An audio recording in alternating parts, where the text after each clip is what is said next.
Yo, what's up? Magandang hapon po sa ating lahat mga bayan. So nandito pala tayo sa may Bukana Bridge, Davao Coastal Road sa may Davao City. At gaganapin na po itong Engranting celebration po ngayon mga kabayan. No?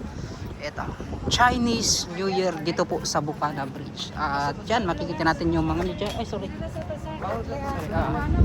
Kay kuwanrutan ako si Kadangpan. Yan na. Kadangpan! Yan o, may clouds. Hindi tayo narinig ni Kadangpan na. Yan mga kabayan na.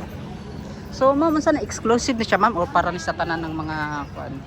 Para sa talang sir dito, kay dire mga VIP. Dili sa side pwede ta magtanaw diri. Apoy ang mga kuan, mga tao nga gusto mo tanaw diri lang sa gawas. sir. So dire mga VIP ang sa sulod.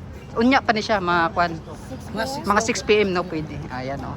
So, yan mga kabayan, yung pwede makapunta, makapasok lang dito muna, yung mga VIP, itong mga guests po dito, and then yung mga media, no, pwede po makapasok dito mga kabayan. At syempre, yan no, kita po natin mga kabayan. So, need po nating pa-register po dito mga kabayan registration.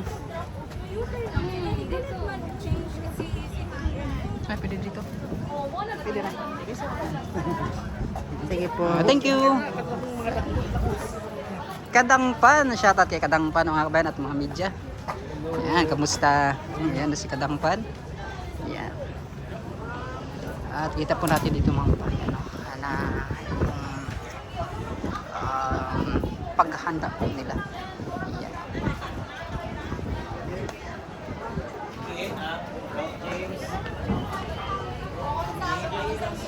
Grabe ha mga kabayan, at dito banda no, makikita natin itong napakagandang tulay. At syempre maya maya no, kung hindi ka po makauna dito mga kabayan ay hindi ka na po muna makapasok. So dito ka lang po muna sa labas no, kung hindi ka po makapasok dito sa loob. Ayan no, kasi nakaregister po yung mga pangalan natin dyan no, ililista po yung pangalan ng mga kabayan. So yun no, alas 6 po ng gabi no, magsisimula itong Engranting celebration po, Chinese New Year dito po sa Davao City. At makikita natin yan mga kabayan kung sino po yung mga kung dito ba no, si Mayor Basse, si BP Inday Sara, ang mga Duterte. So malalaman natin yan mamayang gabi, alas 6 po magsisimula no? Itong Engranting celebration ngayon po na talagang dito pa sa Bukana Bridge po no, ginanap itong Chinese New Year. So di natin alam kung ma'am, pwede mo tana, imbitado ba si Bongbong Marcos? Wala ka ba? Kung sakali ma'am, imbitado si Bongbong Marcos diri ma'am, sa may maingan ni mo ma'am. No comments. No comments si ma'am no. At syempre yan mga kabayan So maya maya ma'am, parang yung mga pupunta dito hindi na pwede makapasok dito sa loob. Ito parang nagpa-register pa lang sila ma'am no, kung na pwede makapasok dito ngayon. Ano yung mga nakikita mo ma'am?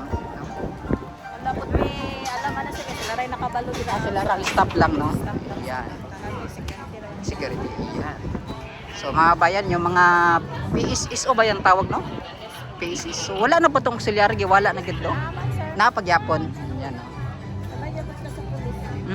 Pero di ba nakakon nga wad na tong auxiliary? Napagyapon karon. So yan.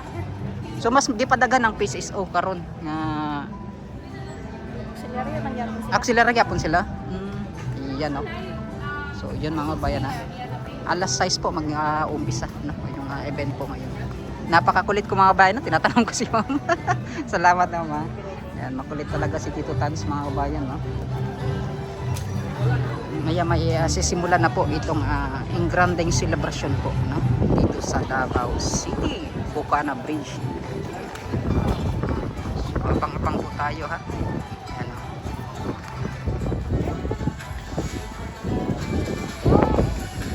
Siyempre, napakagandang tulay no, nagawa po ng China mga kababayan yan.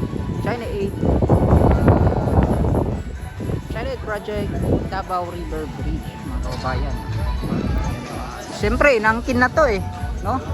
Nag-inspect daw dito si BBM mga kababayan, pero yung ginawa pala nila is nag-ribbon cutting yun mga kababayan. Parang nakakaya din naman kung sasabihin po niya na nagre-ribbon cutting sila kasi hindi po sa kanila, no, hindi po sa administrasyon yung project na to, no. Ito po ay sa administrasyon pa po ni dating presidente Rodrigo Duterte, mga kababayan. So yun nga lang ay wala na tayong magagawa dyan, pero ang alam po ng lahat ay itong yung project na to ay talagang kay Tatay Digong, no, sa dating presidente Rodrigo Duterte. Yan.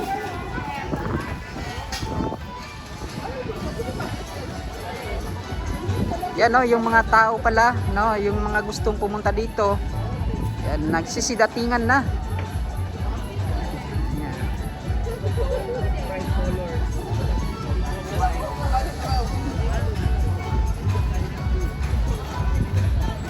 At syempre, yung mga nakakulay red, sila yung mga staff or mga kwan dito.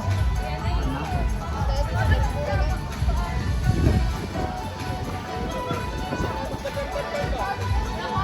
Yan. So ito, may Power Ranger pa mga kabayan, no, na dumating. At syempre, talagang inaabangan ito, no, Chinese New Year.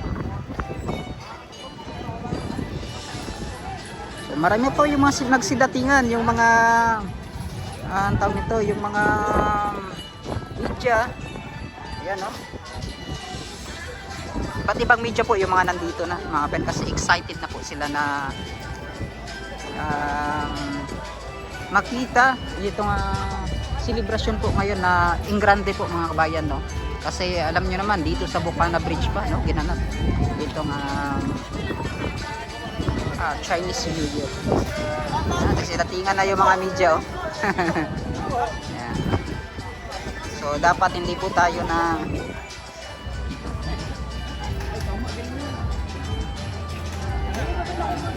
sayang, hindi po si Tonton yung mga nandito. Yan, yung kakilala nating media, no? Maya maya malalaman natin yan.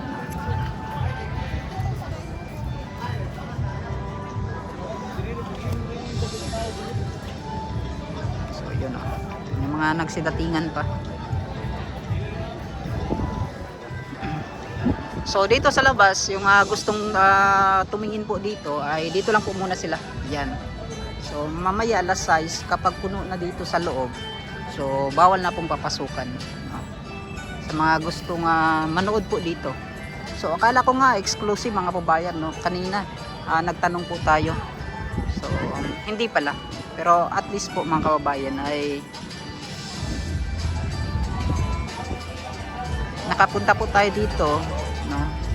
Buti na lang hindi po exclusive, no? Inuulit ko, kanina nagtanong po ako, mga kabayan, may isang parang auxiliary, iwan ko kano yun, sabi niya exclusive daw, pero tinry namin na pumunta dito, no? Buti na lang ay talagang sa awa po ay hindi po exclusive, no? Para po pala sa lahat, mga kabayan. Yung Semenay nandito na, shoutout sa Semenay dyan, mga kabayan. Ang pinagkakatiwalaang media partners po, no, sa Pilipinas, Semenay.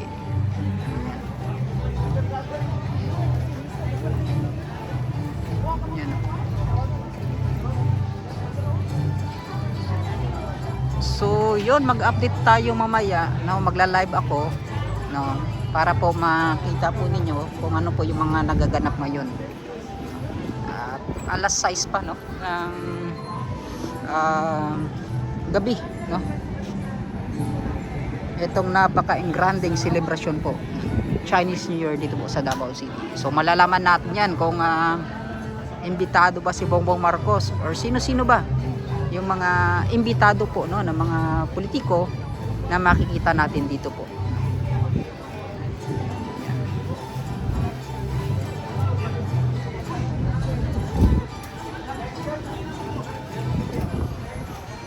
Napakaganda, oh. Kita niyo.